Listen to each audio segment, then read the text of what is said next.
यहाँ अपने नाज़रीन को बताएं कि कराची के इलाके लियारी चाकीवाड़ा में नामालूम अफराद की फायरिंग से रेंजर्स एहलकार शहीद हो गया है। ये खबर आप तक पहुंचा रहे हैं।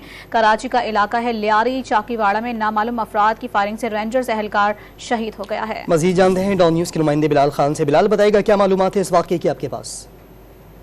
जी बिल्कुल, देखिए चाकीवाड़ा थाने की हदूद से अलफला रोड पर नामालूम मोटरसाइकिल सवार मुल्जिमान की जानिब से चौकी पर फायरिंग की गई। चौकी पर फायरिंग के नतीजे में 30 साल से साथ जो रेंजर्स एहलकार है वो शहीद हो गया, जिसके बाद लाश को ज़ब्ती कार्रवाई के लिए सिविल अस्पताल मुंतकिल किया गया। पुलिस हुकाम की जानिब से ये बताया गया है कि 2 मोटरसाइकिलों पर सवार मुल्जिमान आए हैं, उनकी जानिब से टारगेट किया गया है। पुलिस हुकाम और रेंजर्स की भाई नफरीस मकाम पर पहुंच गई है और तमाम तर जो शवाहिद हैं वो इकट्ठे करने का सिलसिला जारी है। SSP सिटी आरिफ अजीज की जानिब से यही बताया गया है कि इब्तदाई तहकीकात में ये मालूम हुआ है कि एक मोटरसाइकिल पर 2 मुल्जिमान थे जिनकी जानिब से फायरिंग की गई।